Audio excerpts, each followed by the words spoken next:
started, but I wanted to mention before we have Julie go that there are a couple events in Barry County that are coming up just to keep on your calendar. Summer reading, and that's Tales and Tales is the theme for that. The Itsy Bitsy Book Club, which is a virtual storybook time, and that's geared towards babies and toddlers on Wednesdays at 10:30. And then our Very Berry family events coming up in June, and the Stroll and Read is coming up in July, and then just generally all of those things. So summer reading in particular, if you're looking for dates for that, it's going to start June 1st for a lot of the libraries. I know that first week of June, a lot of them are in there. So with that happy note, I'm going to hand things over to Julie.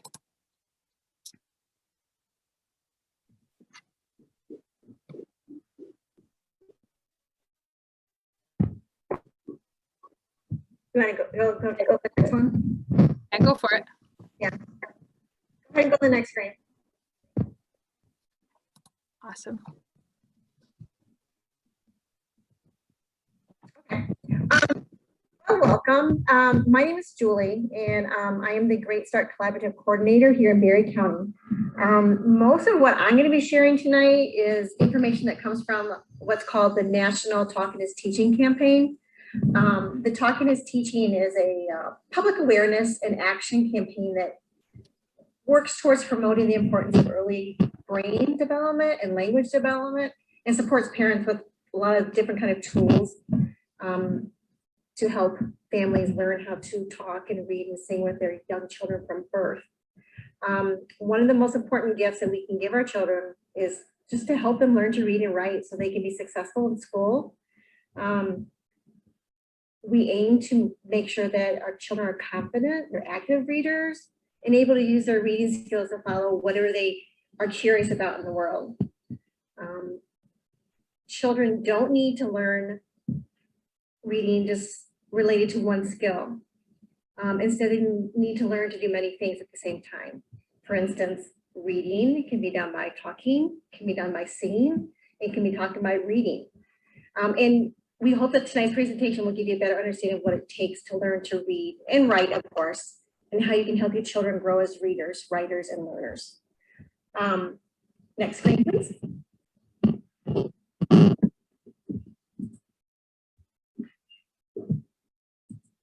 So what I was talking about, talk, reading, and singing is part of the Talking is Teaching organization. If you get a chance later on, you can go to talkingisteaching.org.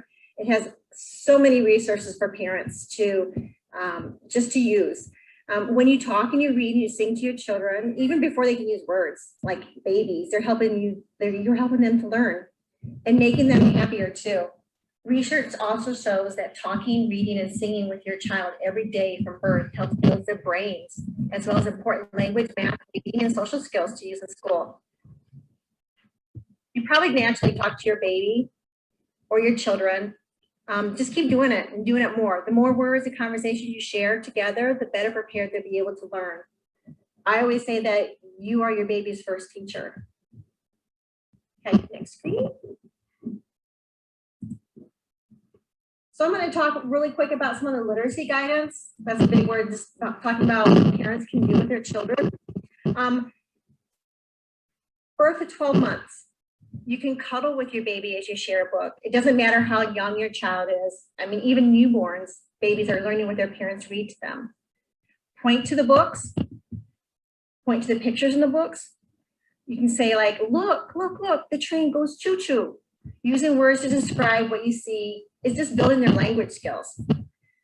Your touch and your voice help your baby to learn.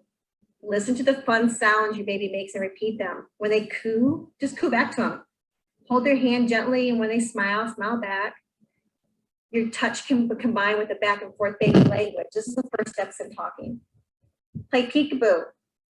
While getting your child dressed, ask, well, where are you at? Or you can say, where is Susie? Or where's Julie? And then pull the shirt up over the head and then say, oh, there you are. Just giving them words to say, learning words. Okay, next screen, please. Next is toddlers, 12 to 24 months. At this age, children can begin to hold like a small sturdy board book. You want to provide books with sturdy board pages because children are starting to turn pages when they are ready. It's important to follow the children's point of interest, such as like naming the object that the child points to.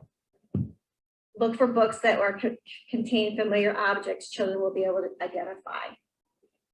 And also look for books that include rhymes and sound effects like sounds that animals make.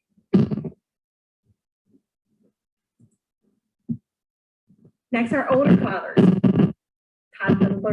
24 to 36 months. A good idea is to read books that contain familiar objects. They will learn them. This will help them identify objects that are part of their everyday activities. For example, if you can find stop signs in books, and when you're driving around, you can point to the stop signs when you're stopped and say, oh, there's a stop sign. And then when you're coming back to the book that you're reading, remember we saw that stop sign when we were driving the other day. At 2 years of age, children will start to turn the pages. That's kind of their way of letting you know that they're ready to turn pages. And you might not finish the words that are on that page. That's okay. They just follow their lead. And then the next one is preschoolers, age 3 to 5 years old. At this age, preschoolers are able to answer questions about the story. So you can try asking them, oh, what's happening on this page? But be ready to answer the why questions. As you know, at this age, a lot of why or what or where. Also let preschoolers participate in the story. They're beginning to anticipate the outcome of whatever the character is doing. For instance, he might say, oh, he's about to fall off the stairs, or what do you think will happen next? And then you can help preschoolers recognize letter and print. This helps your child learn to recognize letters. You can also point to the letters in the book and say, oh, that's the first letter of your name, J. This helps them associate words with letters. This is what Talking is Teaching promotes in the community. These are posters that we use. For instance, let's talk about bus. On this screen, I don't have it in front of me, isn't it? On this poster, it gives you simple little things to say. Like if you're driving and you see the bus, you can say, oh, what color means go? Or the wheels of the bus go round and round. You can sing that song. Or use the word vroom, vroom, vroom. Or honk. Let's see, what color is the bus? Everywhere you go, you want to talk about what you see, like a stop sign, a traffic light, or a tree might seem boring, but it's a whole new world for your child. So teach them all about it. The other one says, let's talk about colors. Young children learn best by doing playful, everyday activities. So you can play I Spy in the grocery store. Choose a color, maybe encourage your child to point out objects that match the color.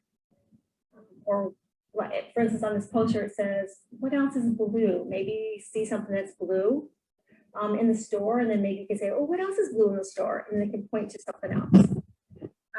Another couple of the posters that Talking is Teaching uses is let's talk about shapes.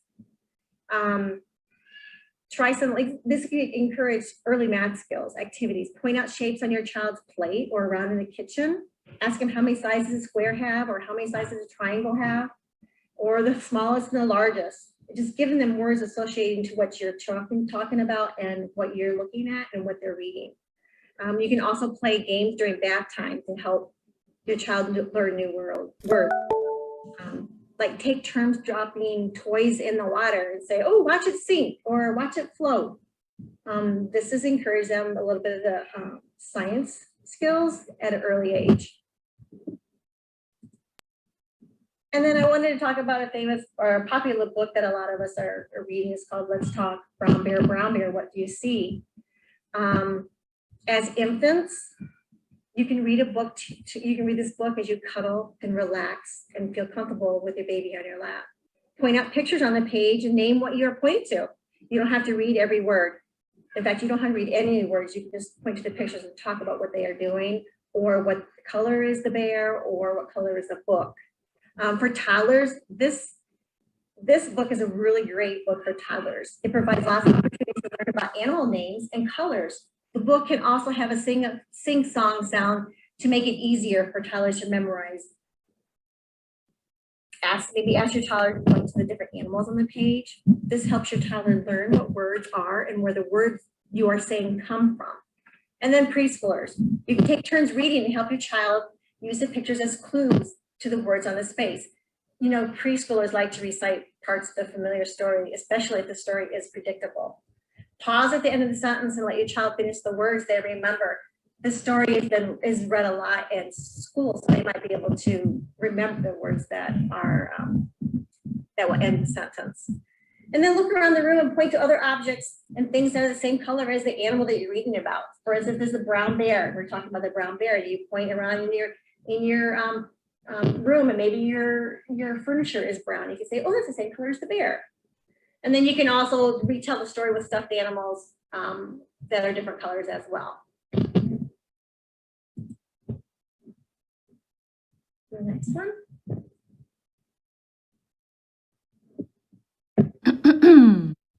Old MacDonald had a farm, E-I-E-I-O. And on this farm there was the cow, E-I-E-I-O. with a moo-moo here And a moo there. here moo, there moo, everywhere moo-moo. Old MacDonald's had a farm, E-I-E-I-O. There's always one person in your family who believes you're the best singer in the world.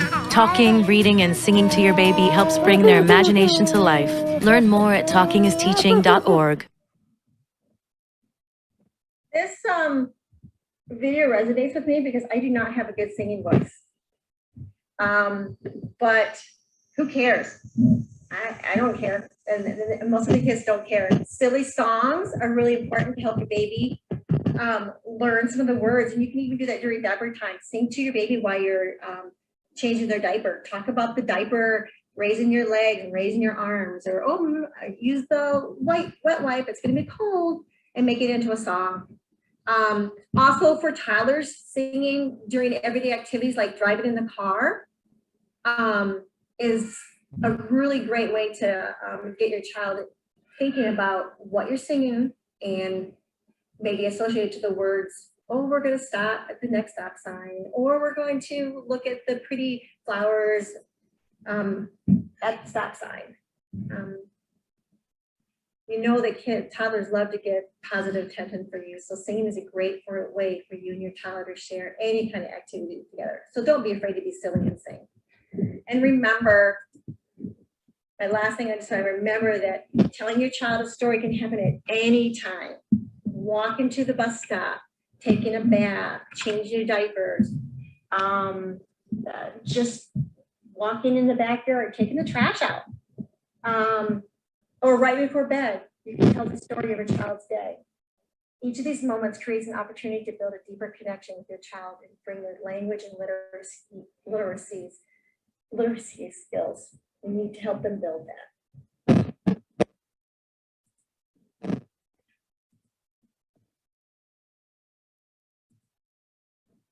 And next is Paige. Yes. Hello, I'm going to kind of carry on with what Julie was talking about. Oh, my name is Paige Branley. I'm the services librarian at the Hastings Public Library.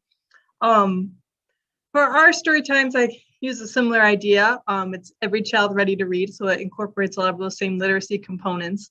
So like I said, to build onto what she said, another thing we practice a lot is talking with our child. It's a good opportunity for them to hear new words, understand our speech patterns and conversations. For the preschoolers, they can obviously have a little bit more of a conversation. As Julie mentioned, it's important to ask open-ended questions.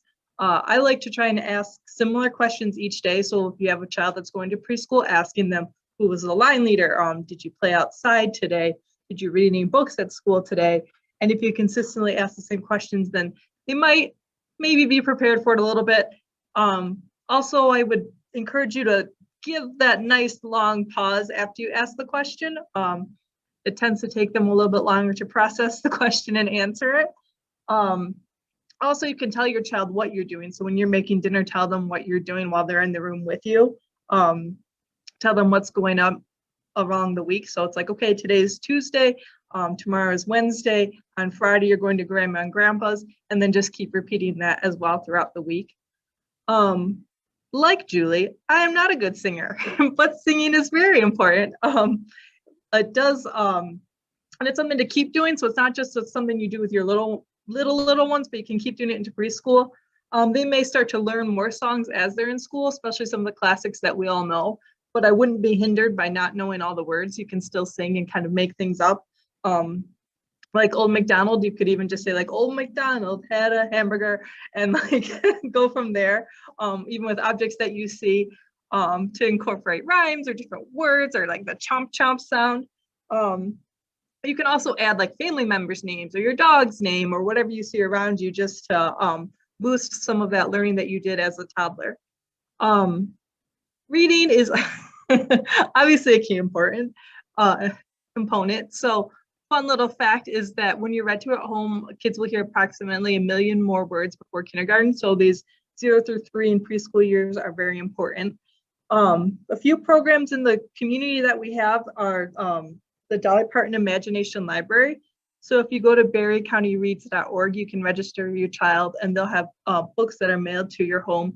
They're high quality, good books, recent releases as well as classics. And that goes through the age of 5. So until basically they're in kindergarten. And at every library in Berry County, we have 1,000 books before kindergarten where you can register at the library and thank you, Sarah, and get a little chart to keep track of what they're reading. And then your child will earn prizes every 100 books that they read. Writing, so by preschool, we're hoping that they can, at least recognize some of the letters in their name. Some good ways to practice with that is to like take a book cover or a movie cover and have them trace some of the letters that they see. I particularly like the picture books that have the raised letters because then they can kind of feel the outline. You can have them help you write a grocery list or a letter to a grandparents or signing birthday cards. So just ways to practice holding a pencil or a pen and getting those fine motor skills ready for kindergarten. Playing is also a really important part of literacy. So I just don't want people to think that you have to, it's always so structured where you're sitting and singing or you're doing these other things. It's great for language development. You can pretend play things that you see around in the community. I feel like preschoolers especially like to play mom and dad or going to the grocery store or coming home from preschool and then playing preschool with you. Or reenacting scenes from a movie or something a video that you watch is another fun way to play and develop those social emotional skills, and then kind of learn how to express their feelings or practice sharing, practice taking turns in a fun way. Next slide, please. And then this is, so as kids are starting to learn to read, a lot of you are probably familiar with the beginning readers. In the library, I have them right in front of my desk. So they're the ones that look like this, the little rectangle books. So I have a lot of parents that come in and say, oh, well, we're at a level 1. And I'm like, oh, okay. Well, if you look, this is a level 1 book. So you can see the amount of text that's on this page. This one is also a level 1 book. And as you can see, this has a lot less text and a lot more simple. The words are much simpler. So I found this lovely rule that I just love. It's a 5-finger rule for beginning readers.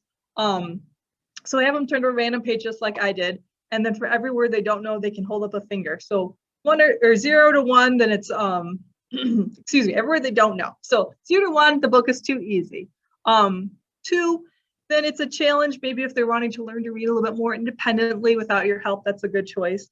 3, that's kind of right in the middle there where you could sit with them on the couch and practice reading it together.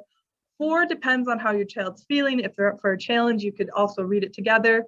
5 might be too advanced because at this age, you don't want to pressure them into reading something they're not ready to read and then feeling like they can't do it.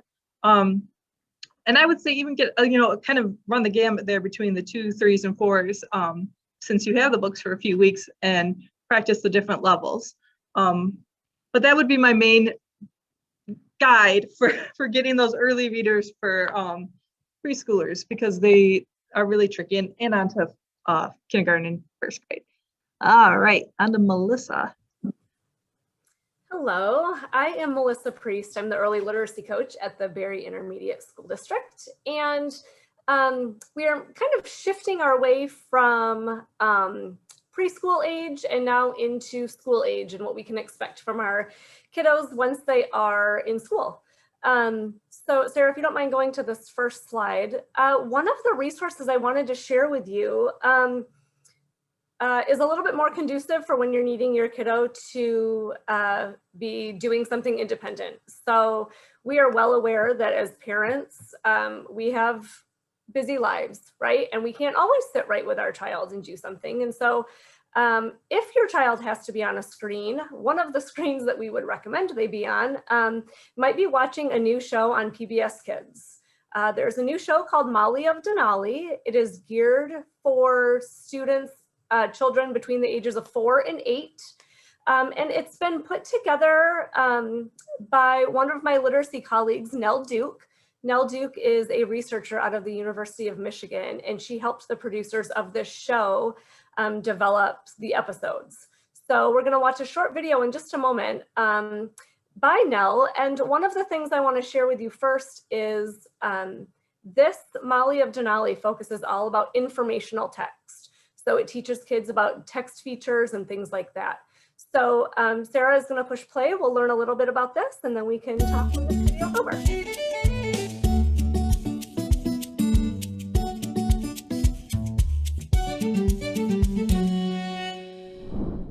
Hi, I'm Nell Duke, a professor at the University of Michigan.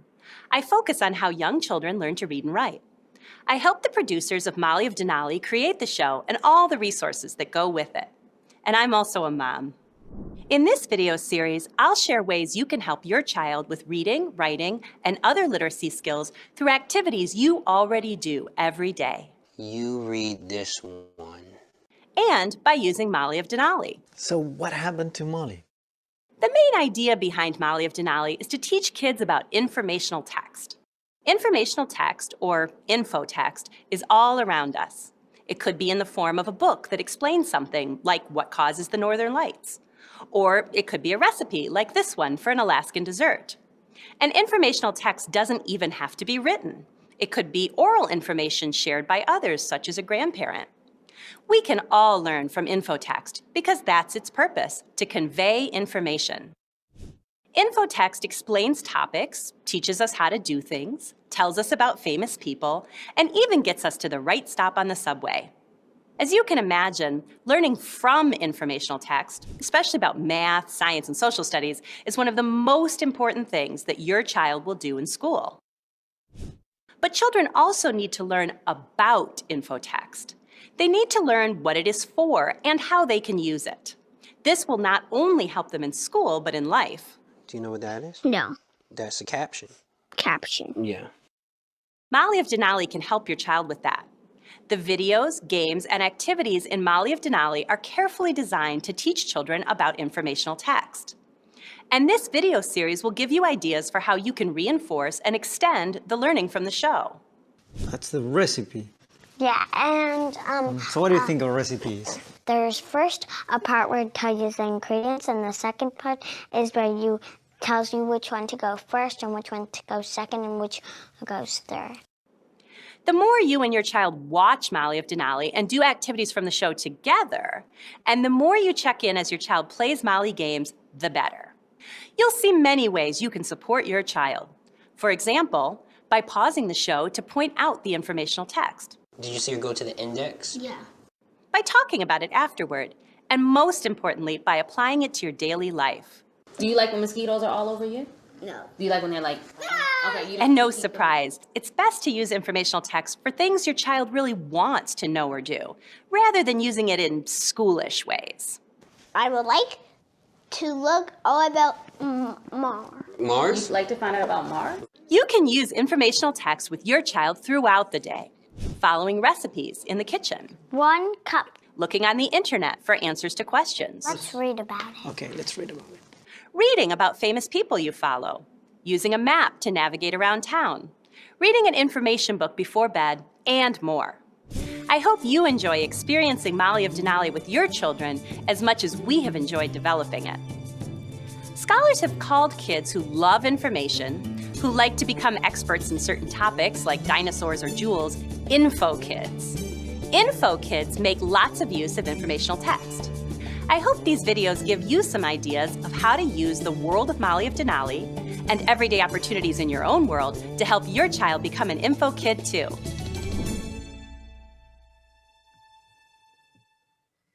So if we have to have our child on a screen and they are around the ages 4 to 8, Molly of Denali is a really great resource.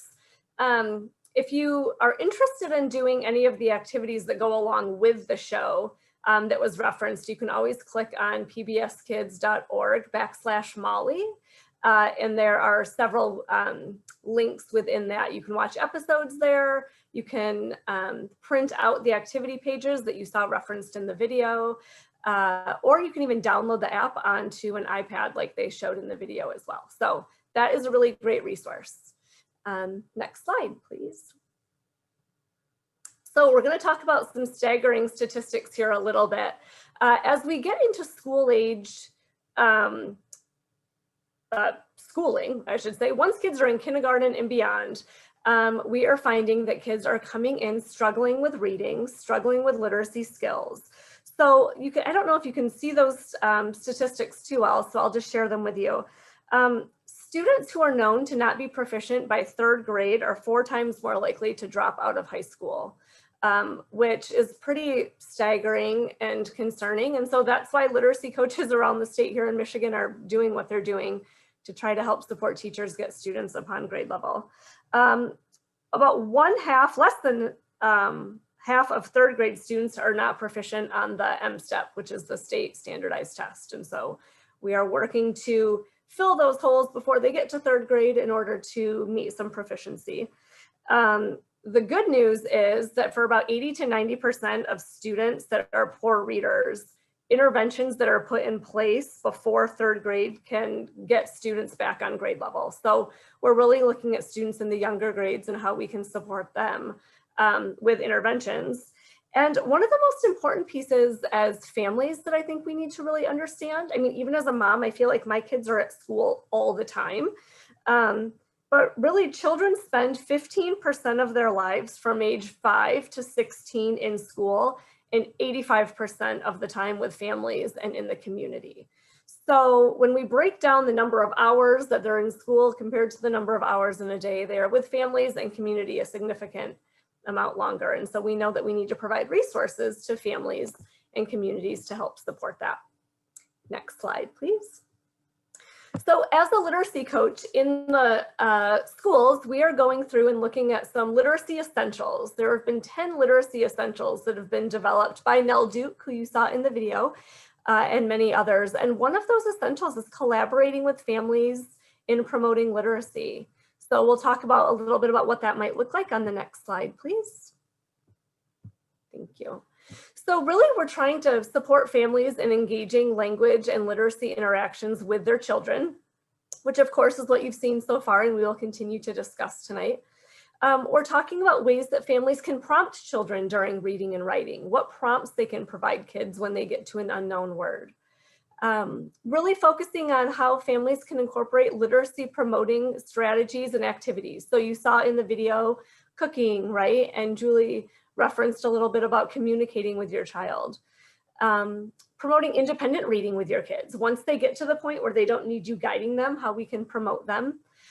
Supporting children while they're doing their homework and with their academic learning, especially in those summer months when we know that the summer slide and summer loss can be a bit of an issue. And educators and teachers in the community and in the county should be supporting students at home and providing resources as well. Next slide, please.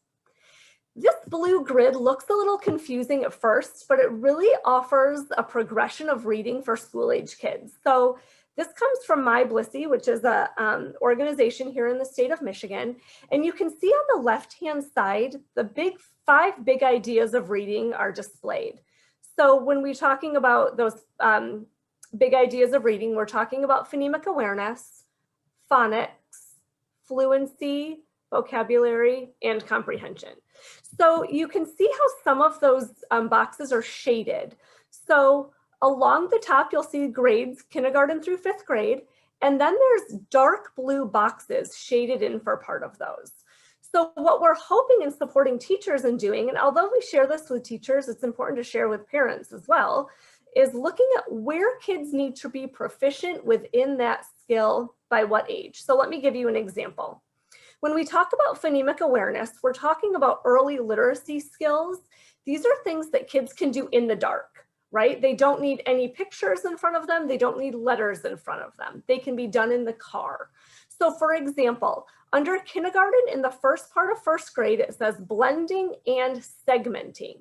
We are wanting students to be able to blend sound together and then segment a word apart. So for example, I might be in the car and I might say to my kindergartner, I'm going to say all the sounds in a word and I want you to tell me what the word is. And I might say d, a, g, and I want the child to say dog, right? I don't have any resources in front of me. I can do it while I'm driving, right? Or I might say k, at, and I'm hoping they can blend those sounds together just by hearing the word. Segmenting is the opposite. So I might say, I'm going to say a word and I want you to tell me all the sounds in the word. My word is sat, and we're hoping that the student can say at, right? Segmenting the sound. The goal is that by the middle of first grade on that grid where you can see that dark blue, that students have mastered that. Because after that, we're using those skills now to start spelling words when we're writing in upper grades, okay? When we're looking at phonics, we're hoping that by the middle of first grade, students are really fluent with sounds and basic phonics. So looking at a letter, saying the sounds that it represents, right? Becoming really fluent with that. Once we get to the middle of first grade on, we're looking at advanced phonics. So maybe words with vowel teams, like the word boat, right? Because O and A together say one sound, O. Or we might do for the word oatmeal, right? So it's a multi-syllabic word, oatmeal, right? And there's those vowel teams in there. We're hoping that students become really proficient with that by the end of third grade, because as they move on, they need to be doing that with more multi-syllabic words. When it comes to fluency, when kids are just in kindergarten and first grade, we want them to be really fluent with naming a letter and naming the sound that it makes, right? This is an R, it says This is a T, it says T, right? We're hoping that kids become fluent with words and connected text within a story or a passage by the end of third grade, because after that, we're looking at it past just the word form and only in a story form. Vocabulary in those early grades, we're just hoping that students are able to listen to words or to stories read aloud to them and identifying new vocabulary. We're hoping that by the beginning of fourth grade, they're able to do it while they're reading independently. Same with comprehension. Listening comprehension in kindergarten, first, and even second and third is really important. Listening to a story read aloud at home or at school and being able to comprehend that is ideal. We're hoping that students can really become proficient with their own reading comprehension and not necessarily listening comprehension once they get to fourth and fifth grade. So I'm going to share a few more examples. I know that grid looks a little overwhelming, but hopefully it makes some sense once it's broken down. Next slide, please. These are some of the examples that I already offered to you, but one that I want to look at is the vocabulary piece. So when we're looking at words, new words, or even just saying new words for students, we're really looking at breaking the word apart for kids and then repeating the word in several scenarios, giving examples and non-examples. So here on the screen, my example for vocabulary might be the word concentrate. Maybe a second grader has never heard that word concentrate, but it's in a story that the teacher has read aloud, or it's in a story that you've been reading at home. So I might say, ooh, listen to me say all of the parts of the word concentrate. Concentrate. And we're breaking it up into syllables, right? And then I might say something like, the word concentrate means to think about something and put all my attention on it. So when I concentrate, I'm looking at my work and I'm doing all my work and I'm really focusing on it. So then I might give some examples and I might ask the student if I'm concentrating or if I'm not concentrating. So maybe I'll say, if I'm doing my math problems and then a student comes over and is trying to talk to me, but I keep working, am I concentrating? Yes or no? And we hope that they say yes. Or maybe I say, well, I was reading a book and then I got up and I was looking at the clock and then I was looking over at my friend over here. And then I started talking to my mom over here. Am I concentrating? Yes or no? And we hope that the child can say no. We know that students need to hear a word numerous times before they can really understand it, and they need to be able to use it in a sentence and hear examples and non-examples before it becomes a word in their own vocabulary. When we're talking about comprehension with some of our older kids, we're really talking about making connections from one book to another, text to text connections, text to self, really looking at a character and thinking, oh my gosh, I'm kind of like that character. I totally feel like that sometimes, right? It makes kids a little bit more motivated to read those stories, and it helps kids to feel like they're not alone in this world. Next slide, please. So we're looking at how can you help? How can you help with all of this, right? We know the statistics are a little staggering. We know that once our kids are in school from kindergarten through 5th grade, there's a lot going on, and teachers are doing the very best they can.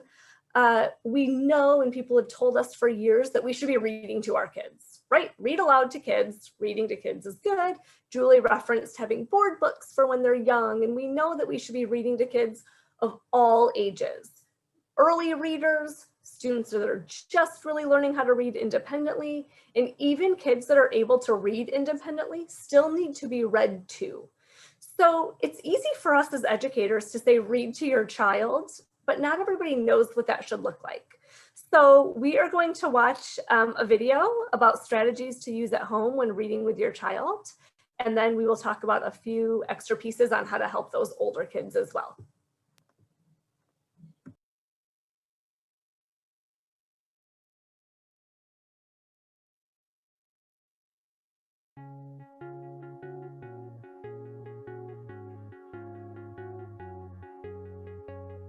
Hi, I'm Justin. I'm a kid. Well, that's pretty obvious. I'm a kid who wants to make a difference. I'm a kid who wants all kids everywhere to be able to read. So I'm asking you to help me by learning how to read with your kids. So let's start with me. Here I am as a baby. Aren't I cute?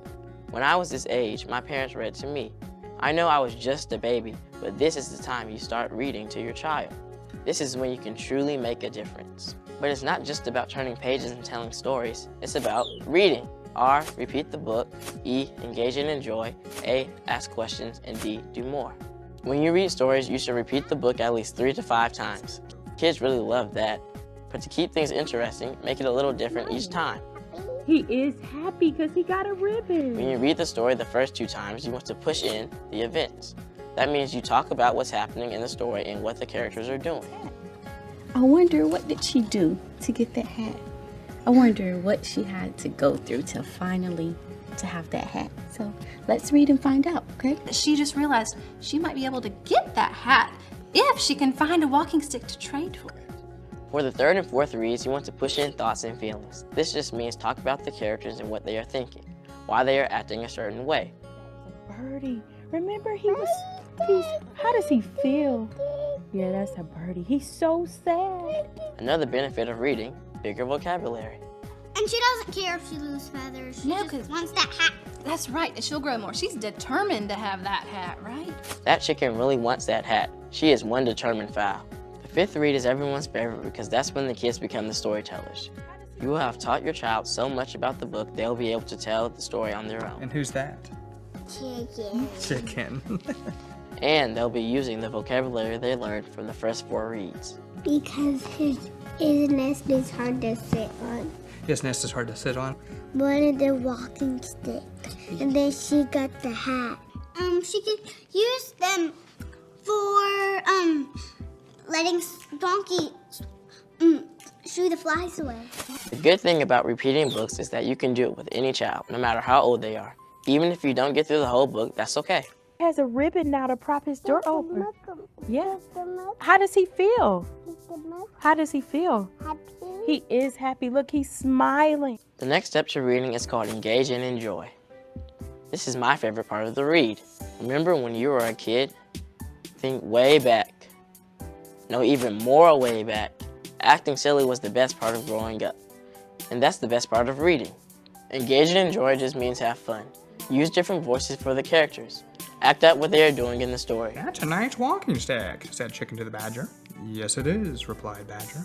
I've been standing here for years now, and my arms are so tired. Not only is this fun, but by using voices and movements, you can help kids understand the story even more. What I mean is, you're going to bring the story to life for them, and that helps them learn even faster. See how we're making a difference? Okay, just 2 more letters to go. The next thing you want to do is ask questions, but don't just ask any question, ask why questions. Make your kids think. It's not just what color is Scarecrow's hat. Oh no, it's why does Chicken want that hat? Why does he want that hat? Why do you think the chicken had to keep going to different animals?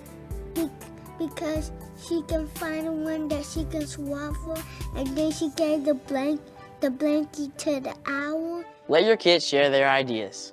And big tip here, listen to them. Give them a chance to tell you what they have to say.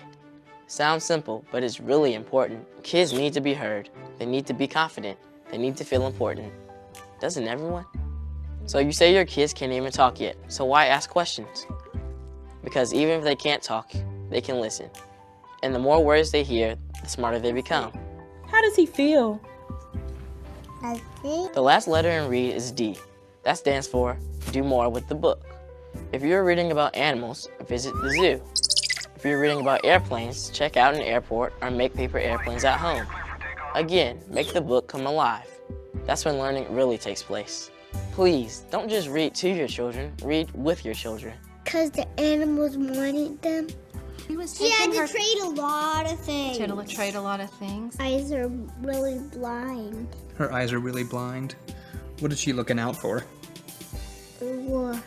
When you read with your kids, you help them become the storytellers, to find their voices. You give them the tools to be successful and to change the world. Look at him now. He looks so happy. He's all snuggly in the blanket, isn't he? He's all snugged up. Thank you for listening. Now go out there and make a difference, which is where I'm going right now.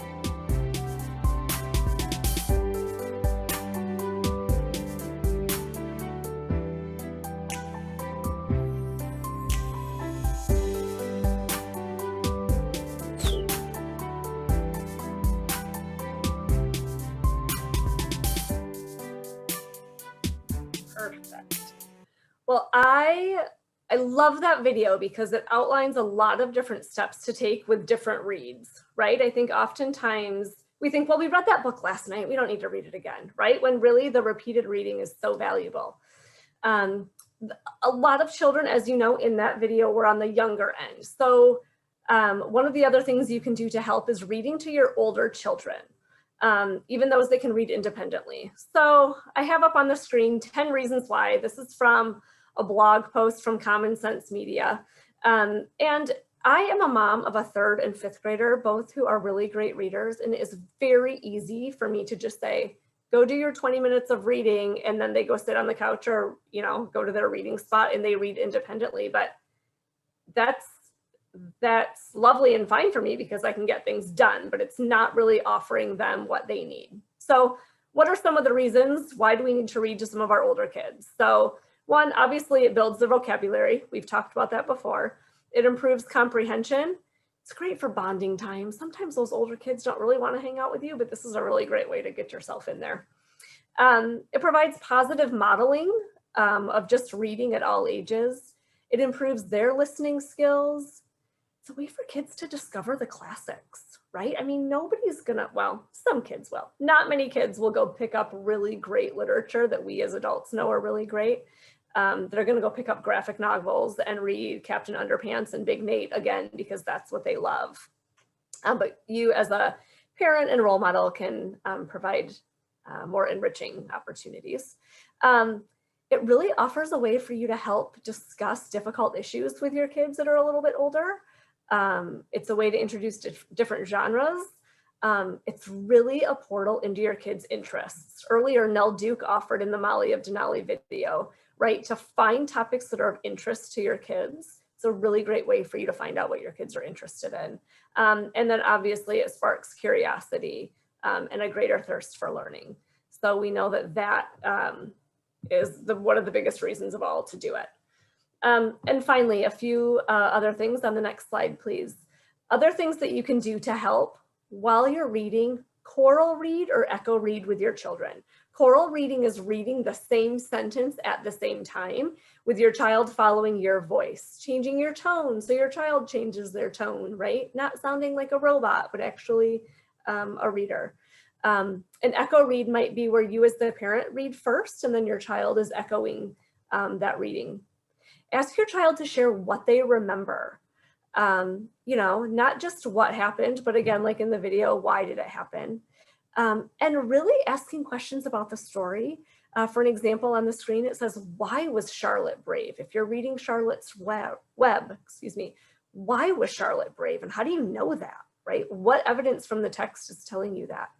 Talk about your favorite part of the story and the children's favorite part of the story and see if they're the same. Helping connect this text to your child's life is very, very important and very beneficial. And incorporate reading everywhere.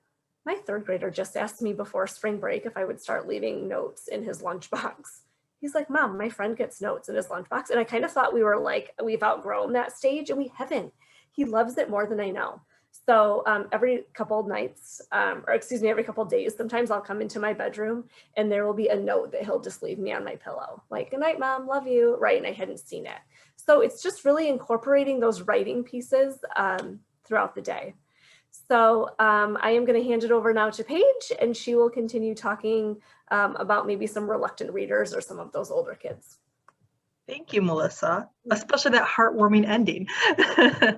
So yes, I'm going to talk about some reluctant readers as kids get older. Maybe you know some that aren't as interested in reading.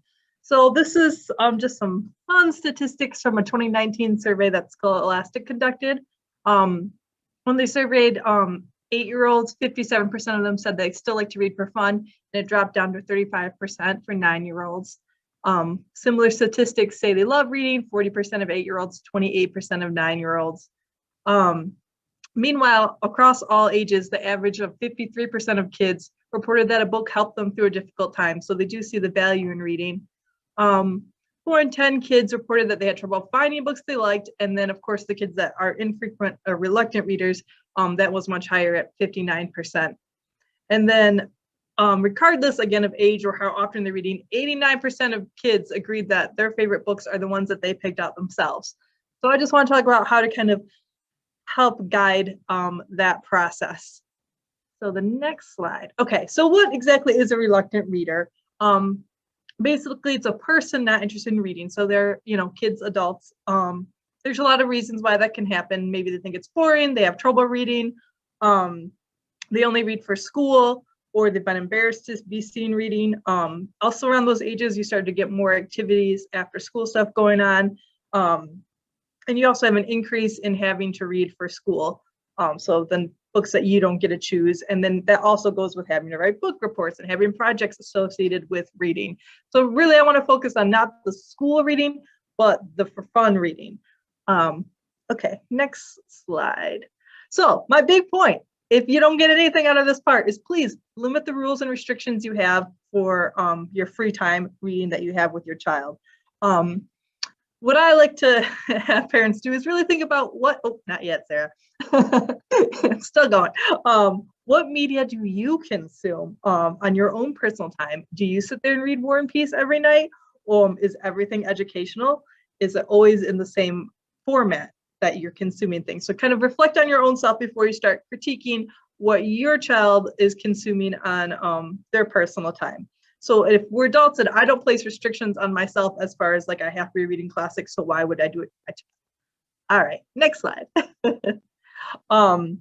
So reducing some of those restrictions, that includes reading levels. As I demonstrated earlier, they are not entirely made up, but publishers, especially for the younger kids, just kind of attach reading levels to it. And even when it's outside of school reading, encourage your kids to challenge themselves, but I hate to see a parent say no to a child when they're getting a book that's below their reading level. Maybe let them get that book and then an additional book to kind of balance that out. Again, the text size, some people think because the text is big, it doesn't count. So we have a whole section called large print. And also particularly in my teen section, a lot of the nonfiction books do have larger text print.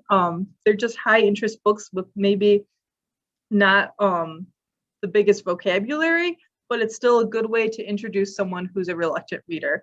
The length of the book. So some fun facts. Of Mice and Men by John Steinbeck is only 112 pages.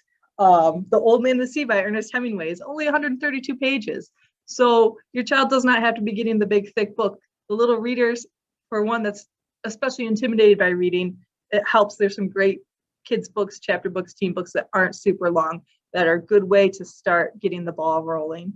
My personal, well, many pet peeves, but gender bias, I see it all the time at the library. And what I like to say to families is that they're not books for girls or for boys.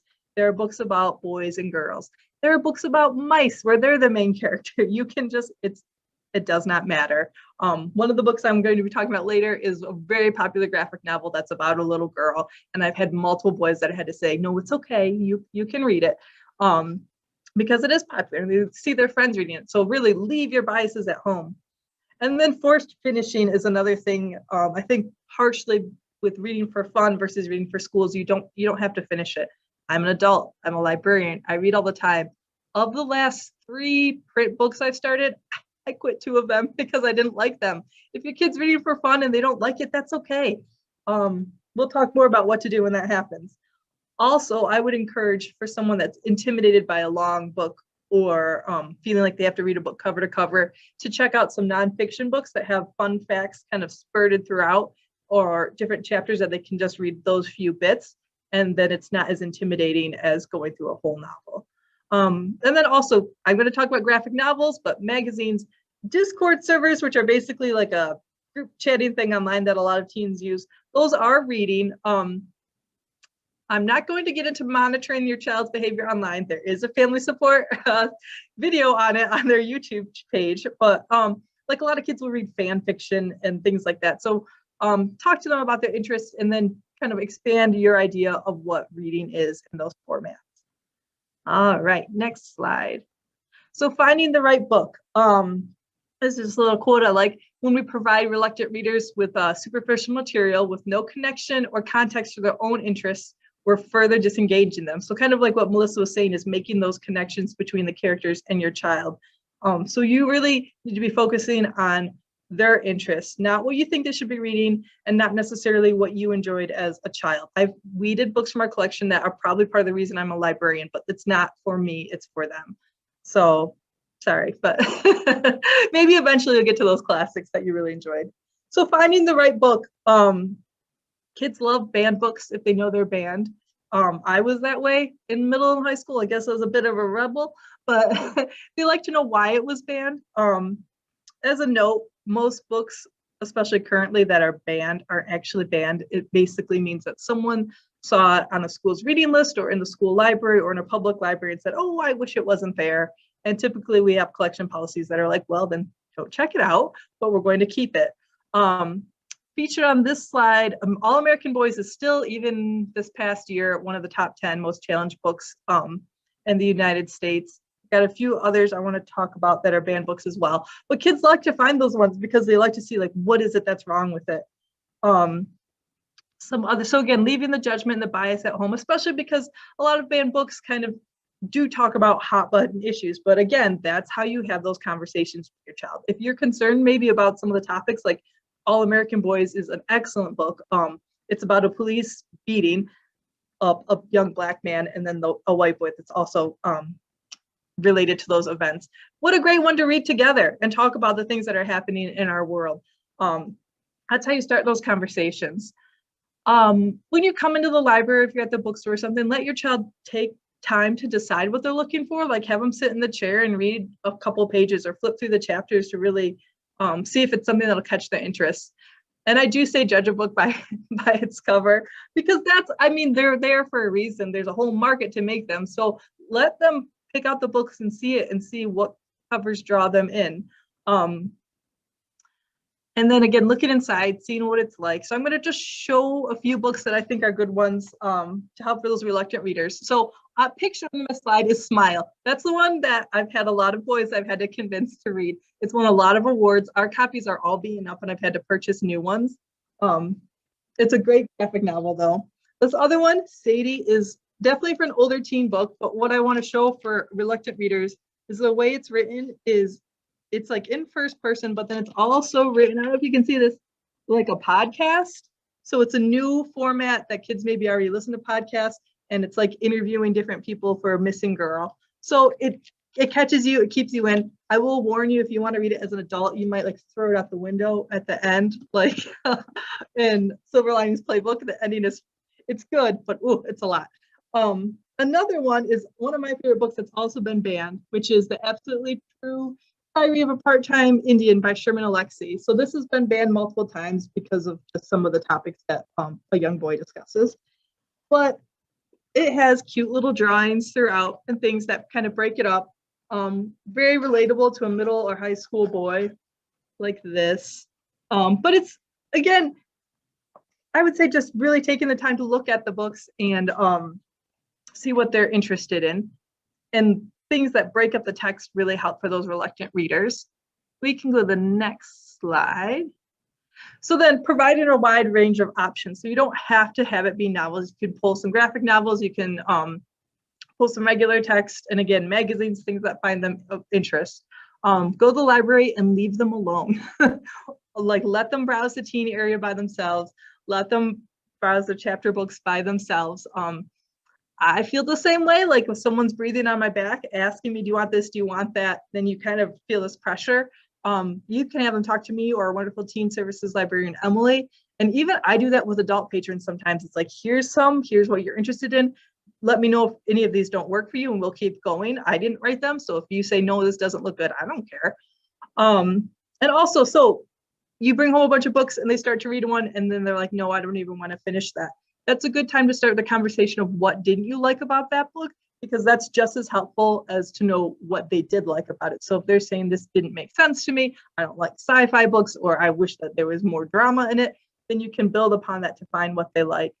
And then a wonderful phrase, if you have a book that you've read, or maybe one that's one of your favorites, saying, this book makes me think of you. So it's making that connection, and your child's going to want to read that book and be like, well, what character reminded them of me? Like, how am I in this book? What can I be seeing? And then Own Voices is like a new-ish thing that's happening finally in the publishing industry, where, like, for example, this is about a part-time Indian. So he lives on a reservation and then he plays basketball and goes to a high school off the reservation. And Sherman Alexie grew up on a reservation. One of the books featured here is Challenger Deep by Neal Shusterman. So typically his books are like sci-fi. This is one that he wrote with his son, who has a severe and persistent mental illness, about his time in a psychiatric hospital. It's a very good book. And those you can tell that the person writing it, he wrote it with his son, that they have been there. And so that really helps make those connections, especially for a reluctant reader, because they can kind of sniff out the BS. And so that cuts to the chase, and it's really things that you can connect to. We can go to the next slide. So graphic novels and what I call bridge books. I just made that phrase up, so it's not technical. Graphic novels are very, very, very popular. They're similar to comic books, but they're thicker. They have more of a beginning, middle, and a full plot.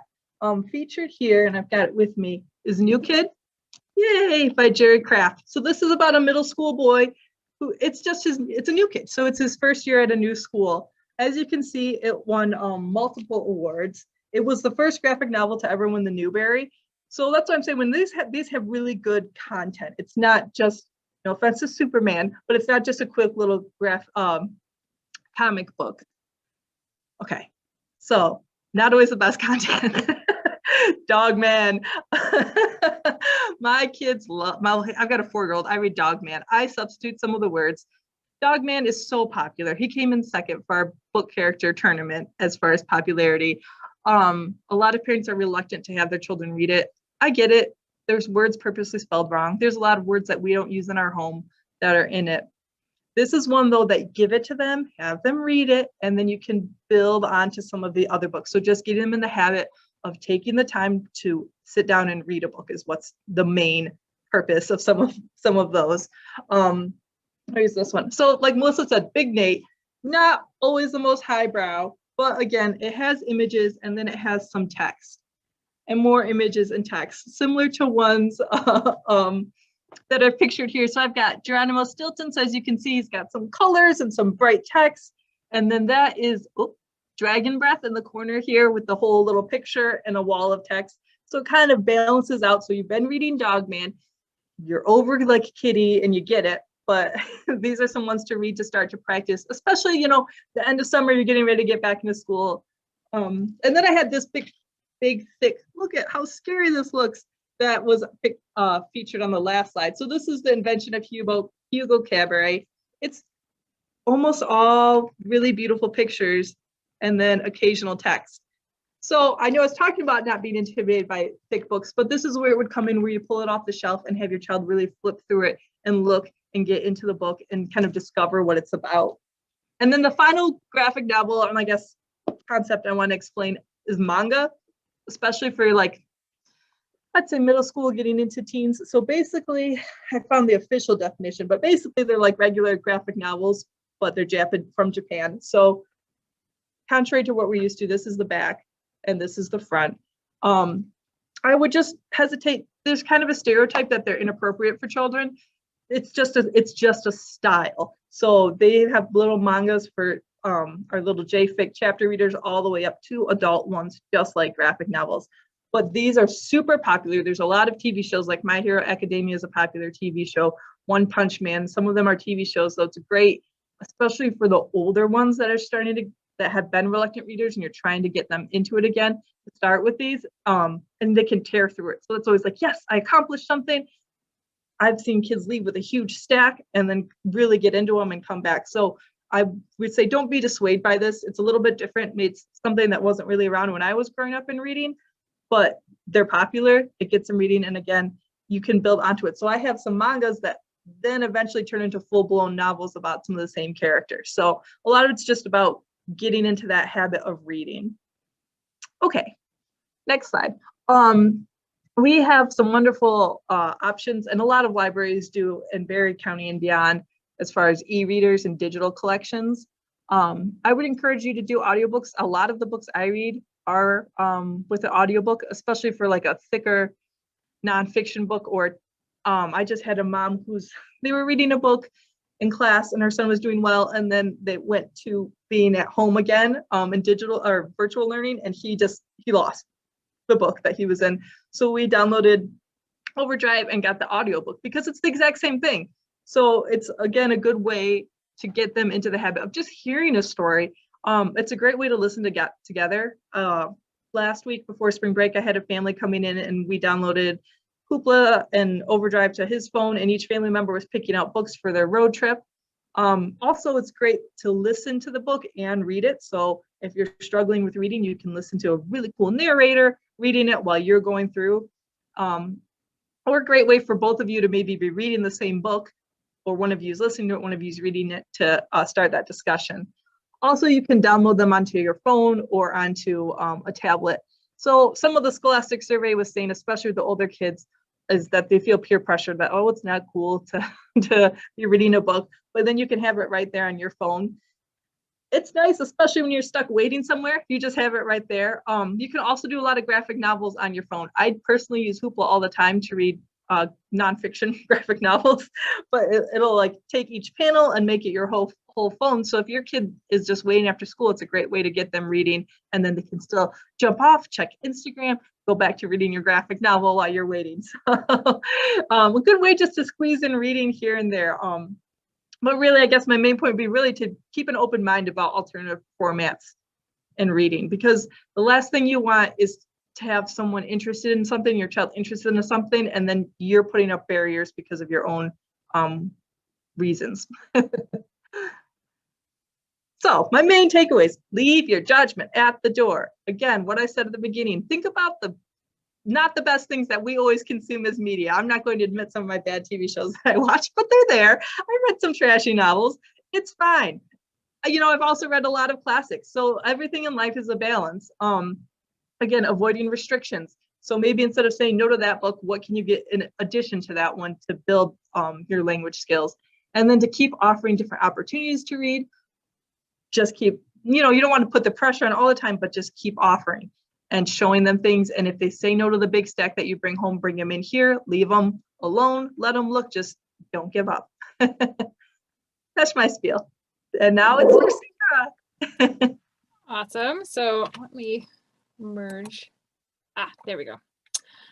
So I wanted to give you some ideas for particularly thinking about when you have multi-age groups. So like, for example, last summer in the whole COVID pandemic, I had a whole bunch of kids at my house hanging out for the summer. We had kindergartners all the way up to fourth graders, and trying to figure out strategies on how to like actually do this for making it a part of family life, regardless. And so one of the things that I think is really important is thinking about ways that you can make this productive, and not just productive for you, but making it worthwhile and motivating for your kids, particularly if it leads to desirable outcomes. So like, for example, for my kids, if we're going to Michigan Adventure, having them do research about how much do we actually need to have on hand to spend there, like which rides are we going to go visit, like doing some of that research beforehand.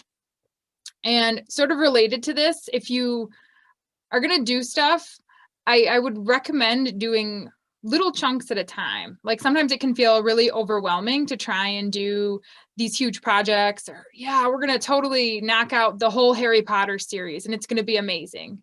Well, yeah, you could do that. We're working on that at my house slowly, but it's also easier, I think, to just nip off these little chunks. One of the things that I wanted to mention, and we've mentioned this a couple times, is really having access to more reading materials so that your kids have choices. So Paige talked a lot about choices, but really, thinking about, even if you're not able to go to a library, or maybe you don't want to have your kids getting library books for whatever reason, maybe you're worried about having them at your house. Well, we have little free libraries that are out there. We have the Imagination Library, which will send you books through the mail. The Bee Bus comes around, and maybe you can't get to the library as often, but they do come and visit places throughout the summer. You can often get books from other people through Facebook if you're, put a call out and say, oh, I'm looking for this age books. I know for me, sometimes when I'm looking for a specific book, I'll go to thriftbooks.com, because it's like especially for books that are out of print that might be older, or ones that I would rather just get used because I don't want to spend $20 on a book. I can go through there and get it for a couple bucks, and it's not a big deal. So one of the things that we've mentioned a couple times is sort of this idea of using food or cooking and baking as a motivational strategy. And so this could be, and I'm including this picture. This is one of my cousin's walls. That's my grandma's recipe from when she was alive. They had it blown up and made into a giant poster up in their kitchen.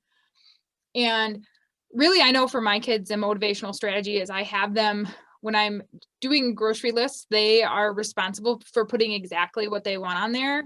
And so like there's always Hudsonville ice cream in specific flavor on my grocery list, or, whatever it might be.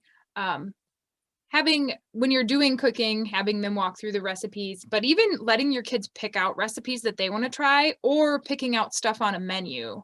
And so having them be involved with that process.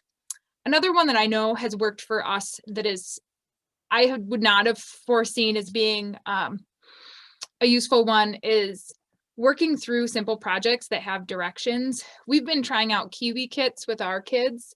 And so sometimes it's, building robots. Sometimes it's like, how do you make slime?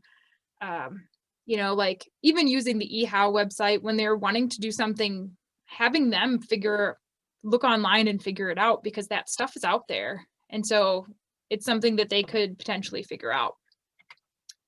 I would say, and this is sort of related to the sort of earlier piece here, having your kids help with the planning process and say, maybe you're giving them choices of things that you already are okay with.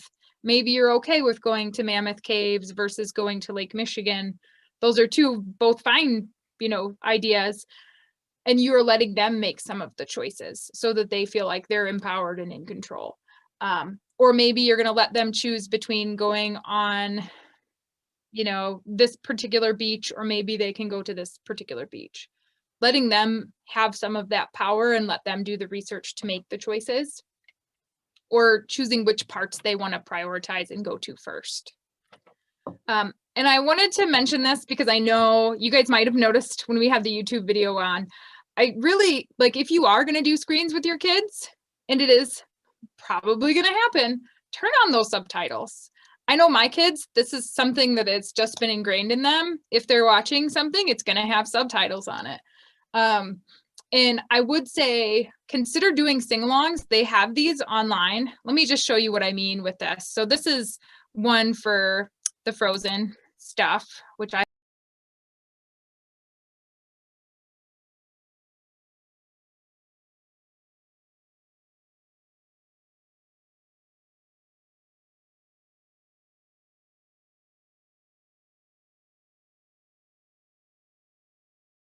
really like about this, and we're not going to worry about the ads.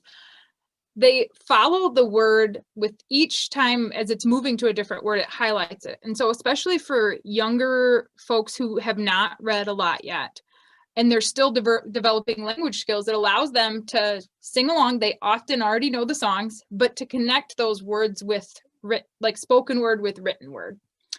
And so another sort of option is, if you do read a book and there's a movie adaptation, watch them and read them and then watch the movie together. I've done that with a bunch of books with my kids, and it's been a way to sort of add value to that reading experience and discuss what makes you happy about the differences and what makes you sad or whatever.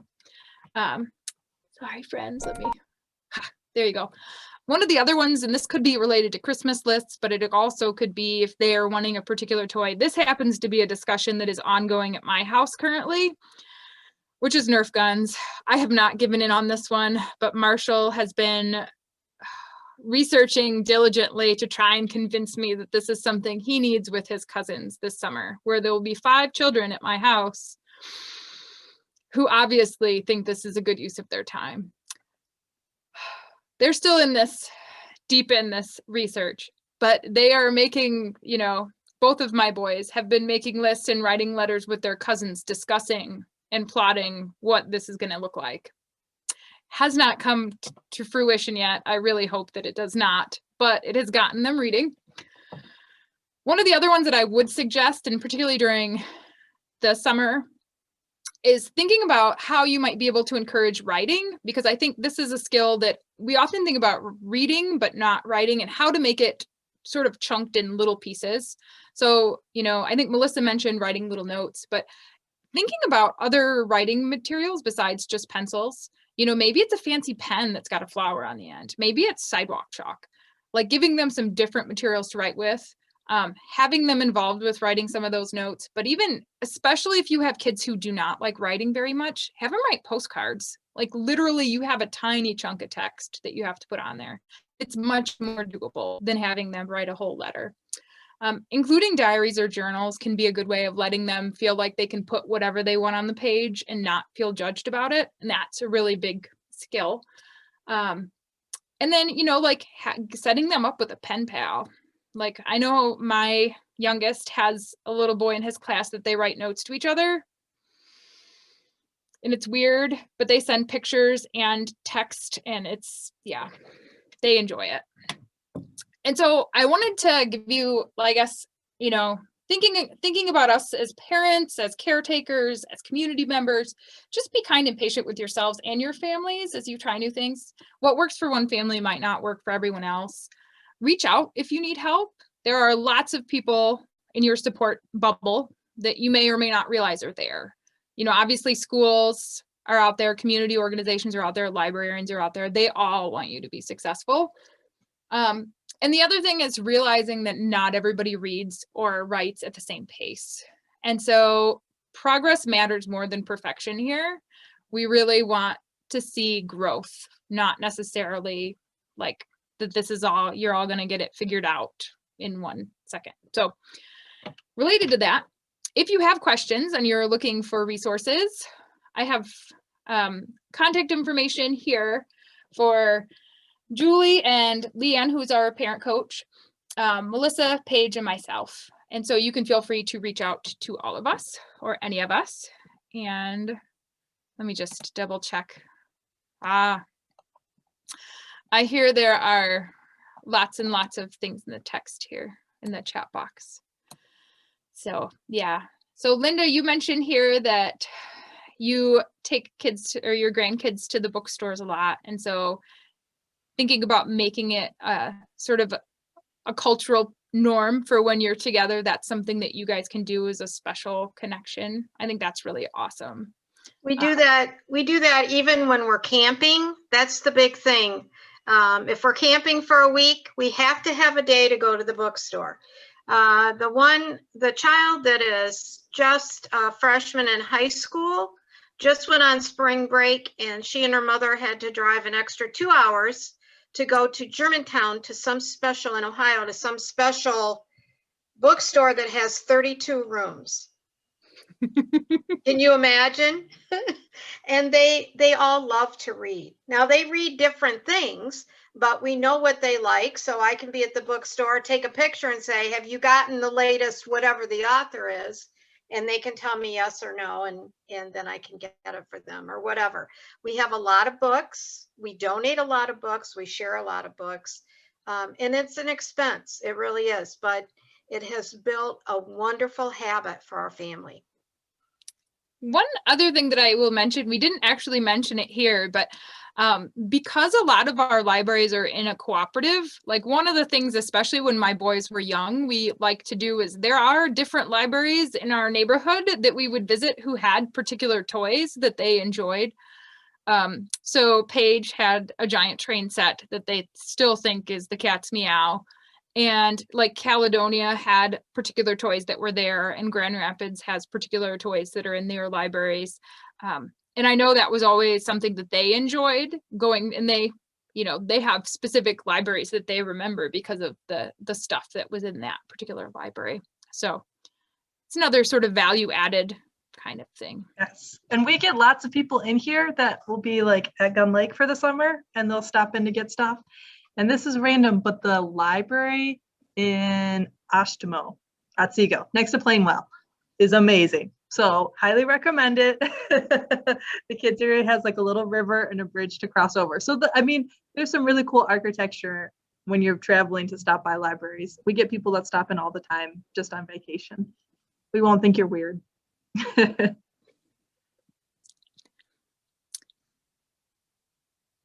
So I think if there aren't any questions, I don't know if you need to give away your gift card.